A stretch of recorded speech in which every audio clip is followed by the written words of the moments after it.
নৃসিংহ চতুর্দশীর ব্রত পালনের 21টি মাহাত্ম্য কৃপা করে শ্রবণ করুন।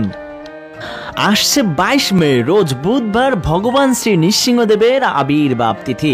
বৈশাখ মাসের শুক্লপক্ষের চতুর্দশী তিথিতে নৃসিংহ চতুর্দশী পালিত হয়। এই ব্রত পালনে রয়েছে অসংখ্য মাহাত্ম্য। এই ব্রত পালনে কি কি ফল লাভ হয় ও কে কে এই ব্রত পালন করেছেন, চলুন ব্রত মাহাত্ম্য শ্রবণ করে জেনে নেই। 1.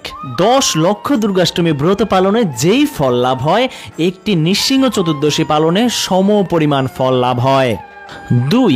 1000 একাদশী পালনে যে ফল লাভ হয়, একটি মাত্র নৃসিংহ চতুর্দশী পালনে ওই একই ফল লাভ হয়। 3. মহাদেব, ব্রহ্মা, পার্বতী সহ সমস্ত দেবতারাও এই নৃসিংহ চতুর্দশী ব্রত পালন করেন। একাদশী ব্রত যদি কেউ নাও পালন করতে পারেন, তাহলেও নৃসিংহ চতুর্দশী পালন করা উচিত। 5. নৃসিংহদেব বলেন, প্রতি বছর আমার সন্তুষ্টি উদ্দেশ্যে নৃসিংহ চতুর্দশী ব্রত কর্তব্য। 6. ভগবান নৃসিংহদেব বলেন, জন্ম মৃত্যুময় সংসার ভয়ে মানুষ এই পরম গোপনীয় ও শ্রেষ্ঠ ব্রত পালন করবে। 7. নৃসিংহদেব বলেন, নৃসিংহ চতুর্দশী সম্পর্কে জেনেও যে ব্যক্তি এই ব্রত পালন করেন না, চন্দ্র সূর্য যতদিন রয়েছে ততদিন পর্যন্ত সে ব্যক্তি নরকে থাকবেন। 8. নৃসিংহ চতুর্দশী শুধুমাত্র নৃসিংহ ভক্তরাই নয়, সমগ্র মানুষের পালন করার কথা ভগবান বলেছেন। 9. সৃষ্টি শক্তি বৃদ্ধির জন্য প্রজাপতি ব্রহ্মাও এই নৃসিংহ ব্রত পালন করেছিলেন। 10. ত্রিপুরাসুরকে বধ করার জন্য স্বয়ং মহাদেব নৃসিংহ চতুর্দশী ব্রত পালন করেন। 11. স্বর্গ সুখ লাভের আশায় দেবতারাও আগের জন্মে নৃসিংহ চতুর্দশী ব্রত পালন করেন।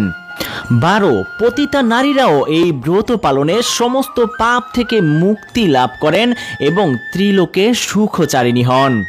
13. যে সমস্ত মানুষ নৃসিংহ চতুর্দশী ব্রত পালন করেন, 100 কোটি কল্পেও তাদের পৃথিবীতে পুনরাগমন হয় না।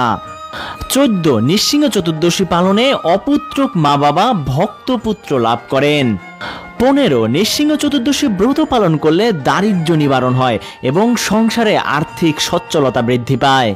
16. নৃসিংহ চতুর্দশী ব্রত পালন করলে তেজস্কামী তেজ লাভ করেন এবং রাজ্যকামী রাজ্য লাভ করেন। 17. নৃসিংহ চতুর্দশী ব্রত পালন করলে দুর্ঘটনা, বিপদ ইত্যাদি কেটে গিয়ে দীর্ঘায়ু লাভ হয়। 18. স্ত্রী লোকেরা যদি নৃসিংহ চতুর্দশী ব্রত পালন করেন, তাহলে সে ভাগ্যবতী হন এবং স্বামীর কল্যাণ লাভ হয়। 19. এই ব্রত পালনে সৎ পুত্র প্রদ হয় ও পুত্র শোক বিনাশ হয়। 20. স্বামী ও স্ত্রী দুজনেই যদি এই ব্রত একত্রে পালন করেন, তাহলে নৃসিংহদেব বলেন তাদের সংসারে তিনি সুখ ও সমৃদ্ধি বৃদ্ধি করে দেন। ত্রেতা যুগে রাবণের হাত থেকে মুক্ত হতে স্বয়ং শনিদেব নৃসিংহ চতুর্দশীর ব্রত পালন করেছিলেন। সবাই বলুন, ভগবান নৃসিংহদেব কি জয়।